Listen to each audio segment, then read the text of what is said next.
All right, let's get started then. Let us look to Genesis chapter 3. Genesis chapter 3, as we get started here. Genesis chapter 3.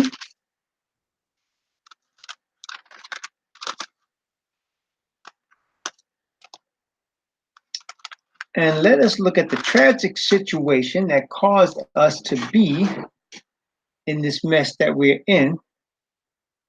And let's begin at verse 9. Genesis chapter 3 from verse 9 down to verse 15. And Yahweh Most High called unto Adam and said unto him, Where art thou? And he said, I heard thy voice in the garden, and I was afraid, because I was naked, and I hid myself. And he said, Who told thee that thou wast naked? Hast thou eaten of the tree whereof I commanded thee that thou shouldest not eat? And the man said, The woman who you gave us to be with me, she gave me of the tree, and I did eat. And Yahweh Most High said unto the woman, What is this that thou hast done? And the woman said, The serpent beguiled me, and I did eat. And Yahweh said unto the serpent, Because thou hast done this, thou art cursed above all cattle, and above every beast of the field. Upon thy belly shalt thou go, and dust shalt thou eat all the days of thy life. And I will put enmity between thee and the woman, and between thy seed and her seed, and it shall bruise thy head, and thou shalt bruise his heel. So you can see here the tragic situation that brought us into this mess. Disobedience to the commands of the Most High Yah brought us into this mess. And our father Adam, created in the image of Yah, gave up that image when he sinned against the Most High, gave up the spirit of righteousness, the character of the divine nature was taken from him. He gave it up, and instead now a sinful character was given. If Adam and Eve were to have children in their sinless state, all the children will be born sinless. Okay? If Adam and Eve were to have sons and daughters in their sinless state, all the children will be born sinless, because Adam would have been sinless and Eve would have been sinless. And the children would have been born with a divine nature of sinlessness. But she hadn't had any children, and before she did, they sinned. So now sin was on them and would be on all their children. But then came verse 15, the enmity between thee and the woman, between thy seed and her seed, and it shall bruise thy head, and thou shalt bruise his heel. It meaning the enmity shall bruise the head of the serpent, who is Asatan. And in bruising the head of the serpent, the enmity, his heel. Notice it said his heel would be bruised.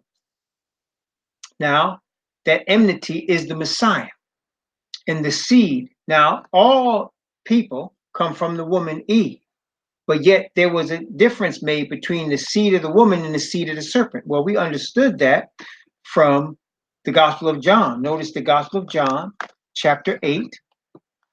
Gospel of John, chapter 8. Gospel of John, chapter 8. And we're going to begin reading Gospel of John, chapter 8.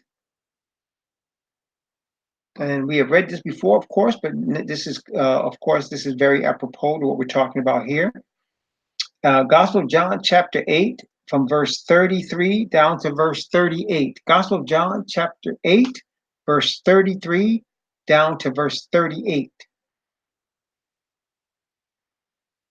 They answered him, We be Abraham's seed, and were never in bondage to any man. How sayest thou, ye shall be made free?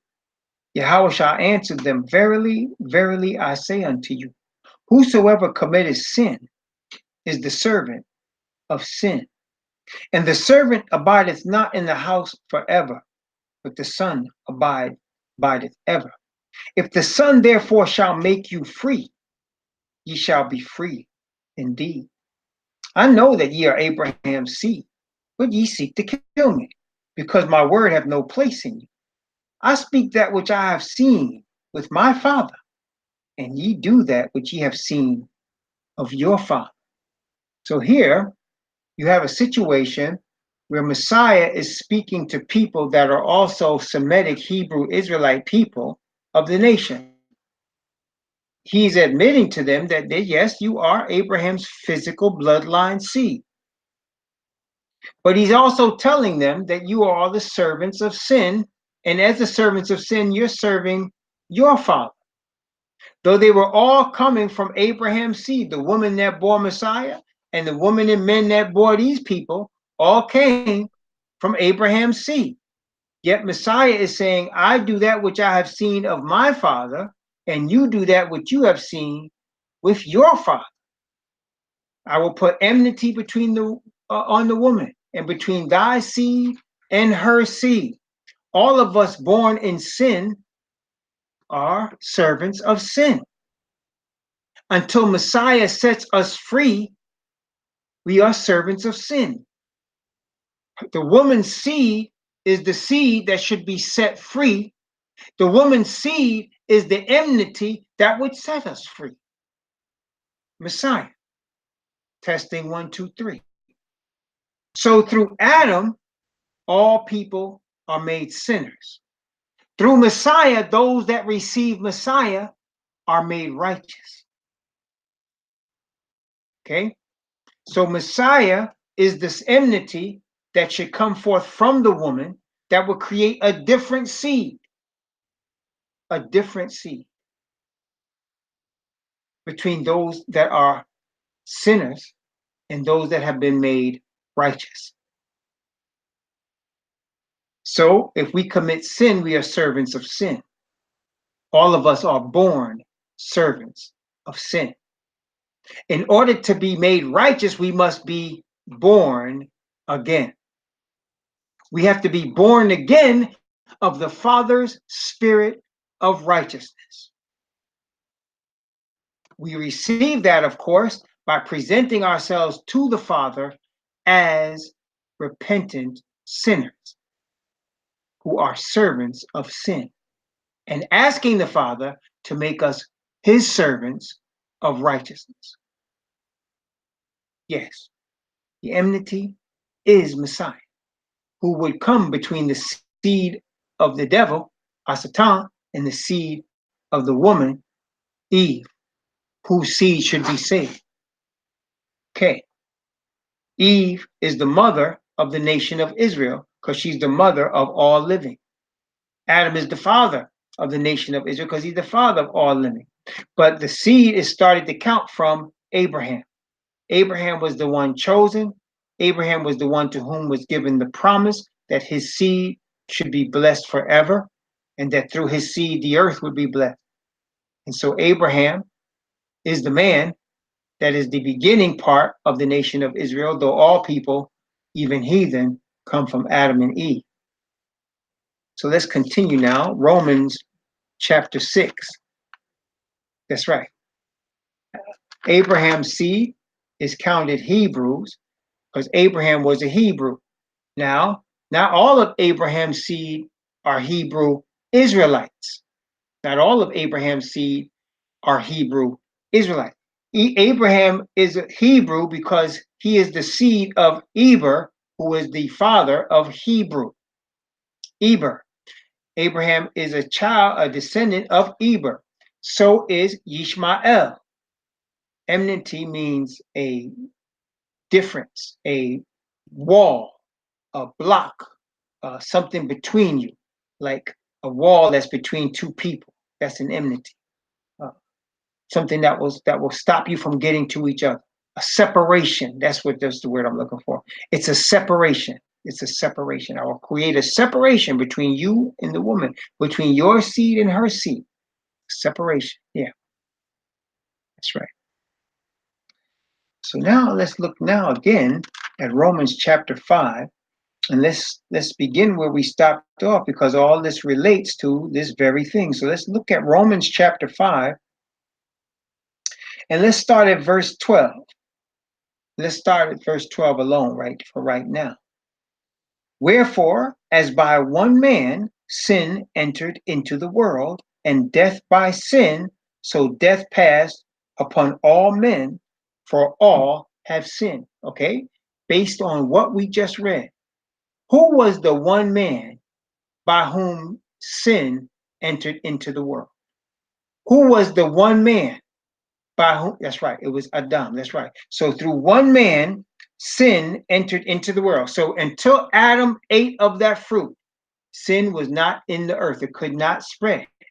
If Adam did not eat of the fruit, it would, even if Eve had eaten of it, she would have died, but he would not have sinned. Okay. But when Adam, who was, and this is important, it was Adam's sin that's the grievous one, because Eve was deceived. She was in the image of Adam. Adam is in the image of Yah. And that's why the man is supposed to be the head. He was made in the image of the Father. The woman was made in the image of the man. So when Eve sinned, it was a problem for her. But when Adam ate that fruit, sin entered into the world, because the world was given to him. Sin entered into the world. Okay? So by one man, sin entered into the world, and death by sin. So death passed upon all men, for that all have sinned. Right? So now we understand sin comes into the world. Everybody is affected by the sin disease. Every human being, no matter who you are, no matter where you're born, no matter what country you're in, no matter what color you are, every person is affected by the sin disease. And therefore, all are born servants of sin. You're born a servant of sin. Okay? Even when you're a little baby who doesn't know anything, that baby's nature is to sin. Okay? Now, that doesn't mean we kill babies. I heard one fool say, well, we should kill the babies so they could be saved. It was so stupid. Anyway, Romans chapter 5, verse 13 and 14. Romans chapter 5, verse 13 and 14. For until the law, sin was in the world, but sin is not imputed when there is no law. Nevertheless, death reigned from Adam to Moses, even over them that had not sinned, after the similitude of Adam's transgression, who is the figure of him that was to come. Okay, so let's stop right here. So sin disease was in the earth as soon as Adam sinned. But the law, in terms of the sacrifices for sin given to the nation of Israel, had not been given yet. Israel didn't even exist yet. Y'all understand that? So the law, in terms of sacrifices for sin in the sanctuary, the Ark of the Covenant, the atonement practice and the Day of Atonement, that didn't exist yet. And that's why he said from Adam to Moses, because those things came into existence with Moses. Okay, so he's saying sin was still in the world and people were dying because of sin. But the law wasn't yet given, in terms of not the covenant. We're not talking about the covenant. We're talking about the law of the sacrifice. The law of the sacrifice in terms of the Ark of the Covenant, in terms of the tabernacle. That wasn't given yet. There was still, Abraham was sacrificing, and in fact, they were given the law of sacrifice itself in terms of the animal after they sinned.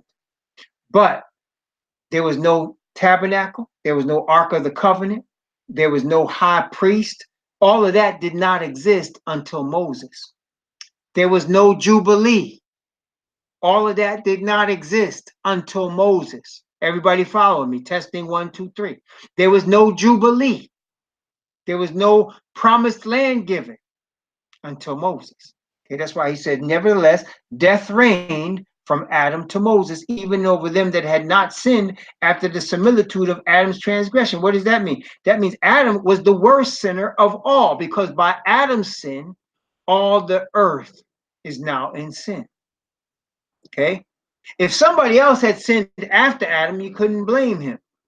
But Adam was the first sin, and Adam was not deceived. He knew what he was doing. He was trying to save his wife in his own strength. So he ate the fruit. It wasn't deceived. He knew what she had done. When she came to him with that fruit in the hand, he knew everything. He knew what she had done. He knew what it cost. He knew what was going to happen. So he joined her in death. That's what he did. In rebellion against the Father. That's what he did. Okay? So that's why he said they had not sinned after the similitude of Adam's transgression. So none of us have done that. And yet all of us die just like Adam. Okay? All right. So Romans chapter 5. Well, let's stop and just make sure we got what we got so far. So through Adam, sin entered into the earth. It was a grievous sin. Because of that sin, it caused all of us to be born in sin and shapen in iniquity. Even though there was no temple in terms of the sanctuary, there was no Ark of the Covenant that they were commanded to build. There was no altar of sacrifice in terms of atonement sacrifice. They made stones that are altars, but there was no official place given except when Moses received, when he received commandment to build a sanctuary, that the Most High might dwell among the people. That was the first time that came.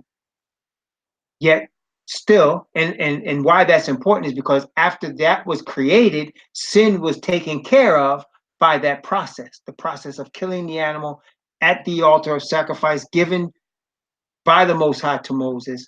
The people would receive forgiveness of sin. They couldn't just sacrifice an animal anywhere. They had to come to that particular place that Moses was told to build. Okay, Romans chapter 5, verse 15. But not as the offense, so also is the free gift. For if through the offense of one many be dead, much more the grace of Yah and the gift by grace, which is by one man, Yahushua Messiah, hath abounded unto many. So through Adam, everybody sinned.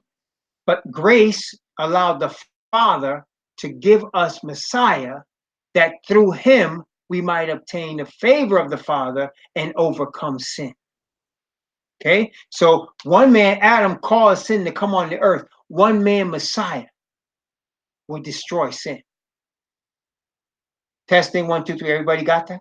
So just so people born in Adam's lineage are going to be born sinners. People born again in the spirit that gives through the Messiah, the spirit of the Father given through the Messiah, will be born again into righteousness. The righteousness that Adam had before he sinned. Okay, so we are born into the righteousness through the Messiah, the righteousness that Adam had, the Father's righteousness that Adam had before he sinned. Messiah being the second Adam, also the Son of the Father, can give us the Father's righteousness. He's been ordained to do that because he is the second Adam. So the second Adam does the work of cleaning up the mess that the first Adam made. Okay, the second Adam does the work of cleaning up the mess that the first Adam made. Now, Adam chose to sin, and all of his children, without having a choice, are born in sin. But his children, being born in sin, are allowed the benefit of choosing to overcome it if they want to. And that choice is made available through the Hebrew Messiah, Yahushua. And righteousness is available through him. And that's why, brothers and sisters, this gospel that we're teaching right now is not, you won't hear it in most places. I mean, you won't hear it, I say in 99% of the places you try to listen to it, you're not going to hear it. Why? Because it's ordained for the Hebrew Israelite to bring. Here we're reading the words of an epistle written from the pen of a Hebrew Israelite.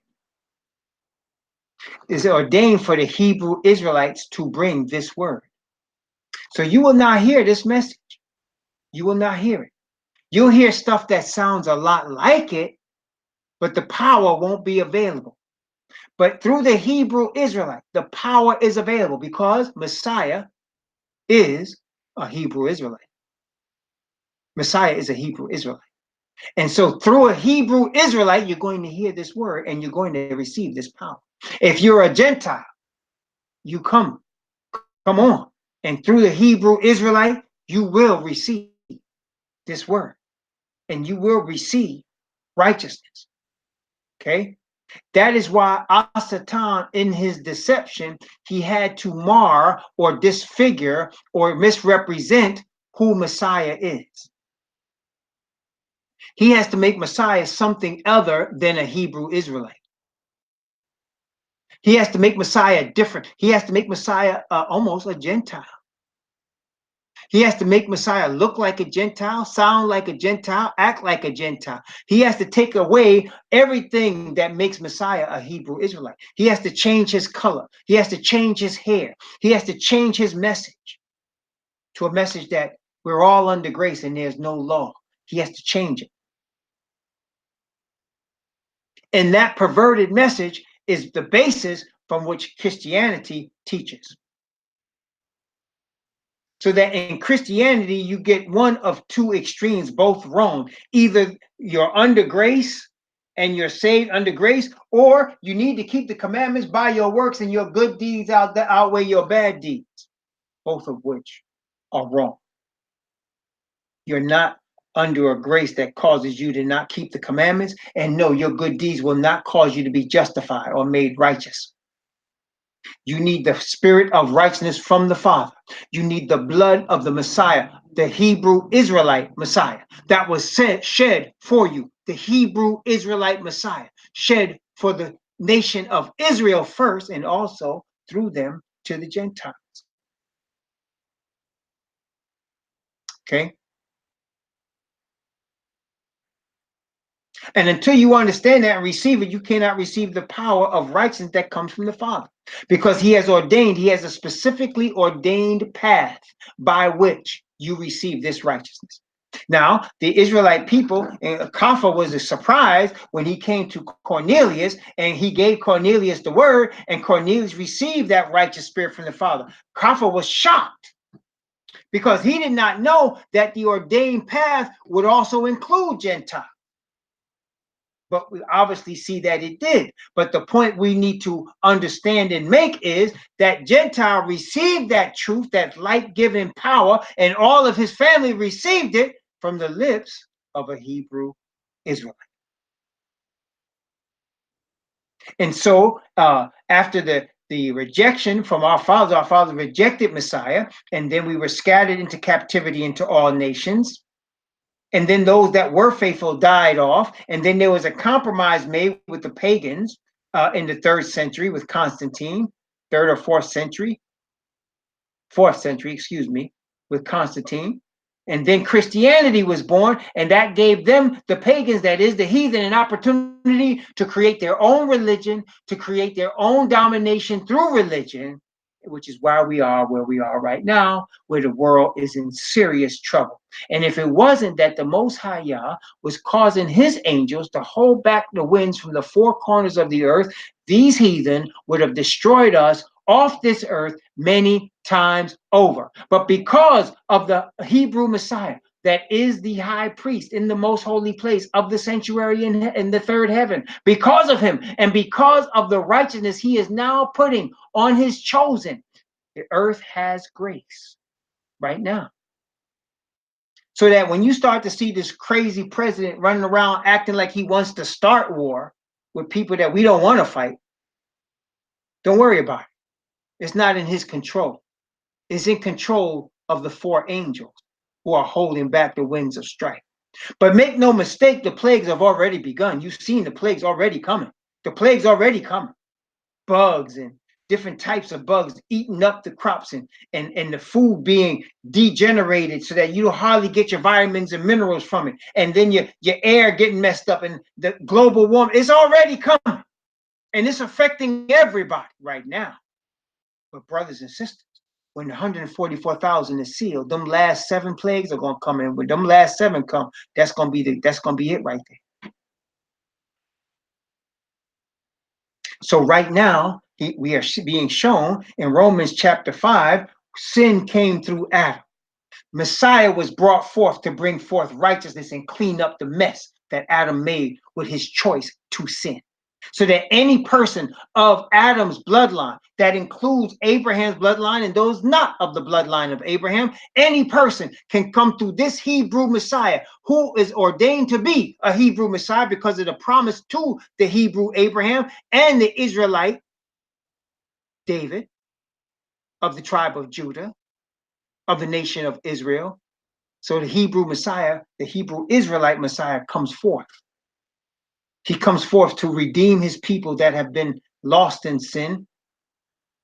He comes forth through his people also to redeem the earth who has been lost in sin. And that's grace. Praise the Most High. That's grace. And the end result of grace, listen carefully, brothers and sisters. The end result of grace is righteousness and truth and obedience. That's the result of grace. We don't deserve to have our sins washed away, but grace washes them away. We don't deserve to wear this robe of righteousness, but we can't be saved otherwise. And Messiah came to seek and to save that which was lost. So we need it. Don't despise the gift given you. You can never earn it. Humble yourself and receive it and say, thank you. Thank you, Father. Thank you, Messiah. That's why he said in the previous chapter, where is boasting? No more boasting. There's no boasting. We can't boast that we Hebrew Israelites by blood. We can't boast on the Caucasian man about what's coming to him because all of us are saved through the same Messiah.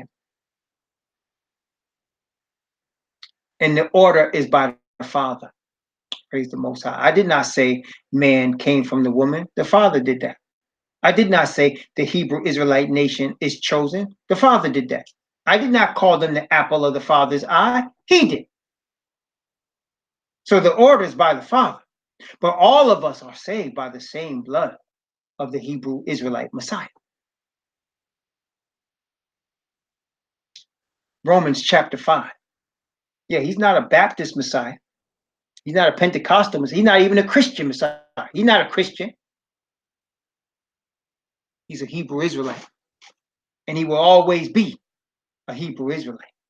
Forever, forever, and ever, and ever. Praise the Most High Yah.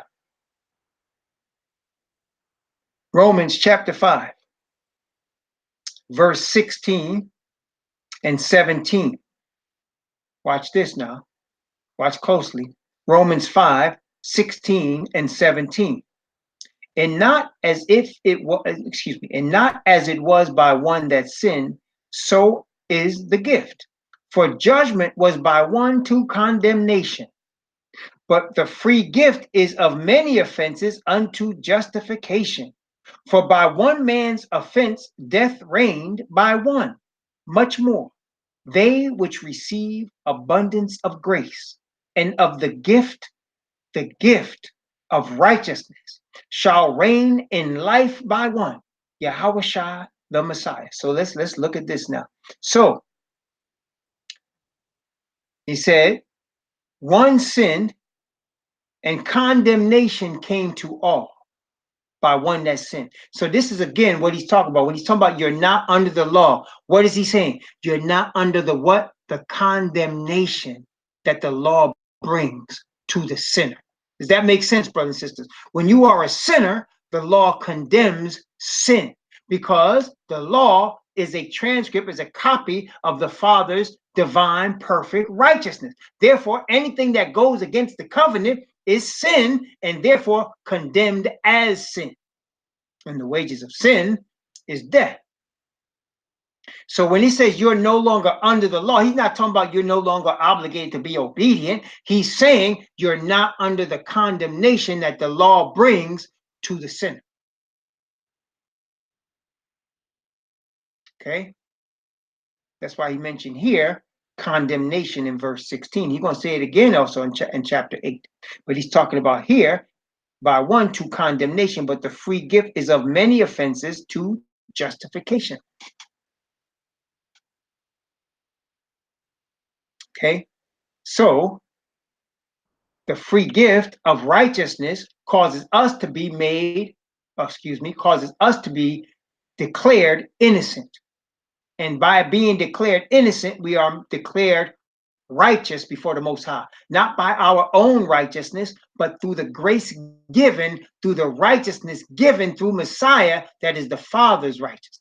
Praise the Most High. So it says, for by one man's offense, death reigned by one.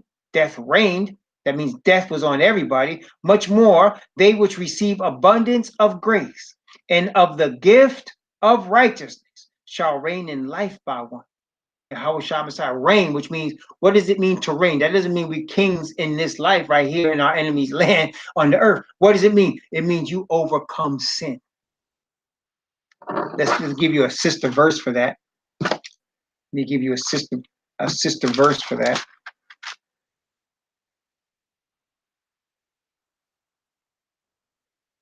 Let's see here.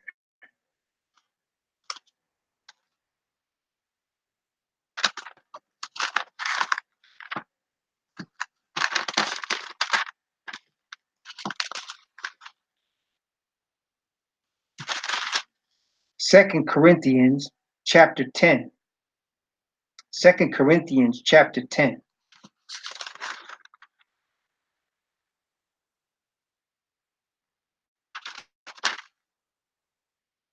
Okay, 2 Corinthians chapter 10.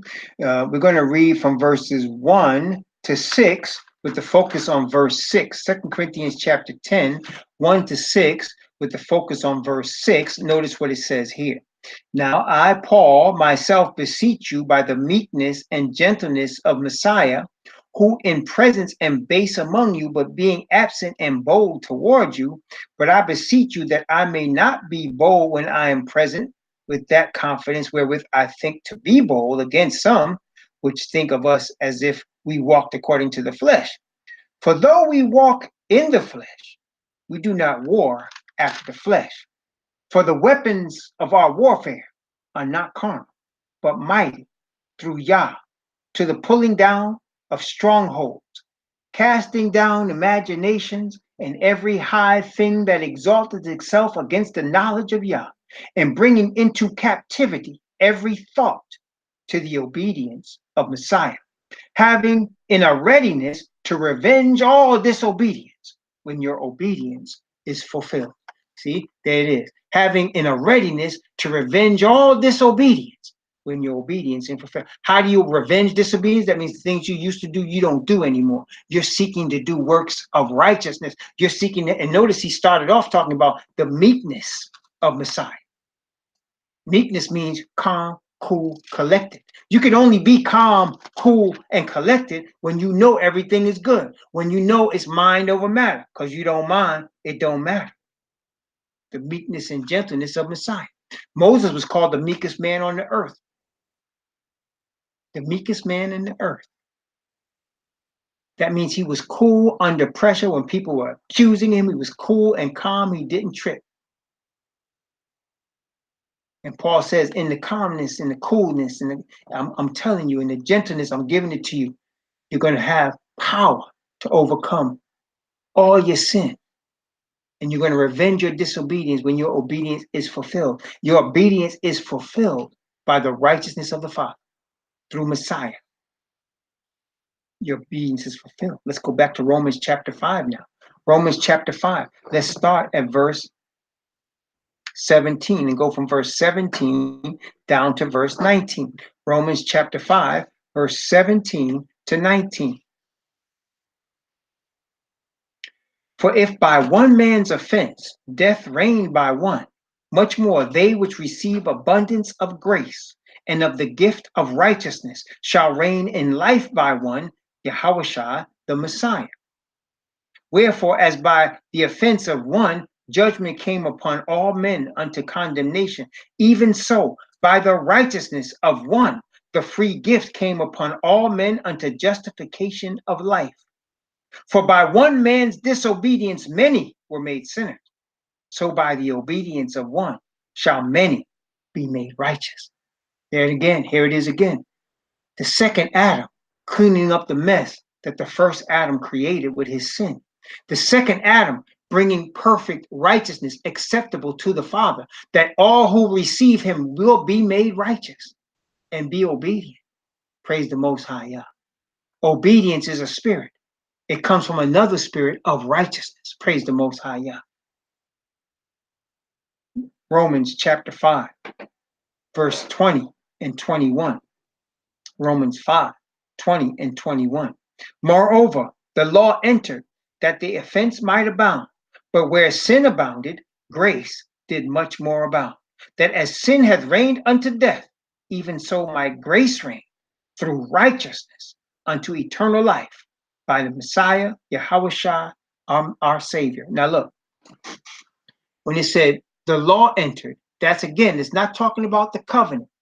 It's talking about the sanctuary service that Moses was given in the wilderness. The law entered with Moses. Remember, he said it was no law from Adam to Moses, which means there was no sanctuary service. There was no Ark of the Covenant. There was no most holy place. There was no holy place with the candlestick and the table of showbread. There was no court. None of that existed until Moses. Then Moses came, and salvation was brought to the Israelite nation through that sanctuary service.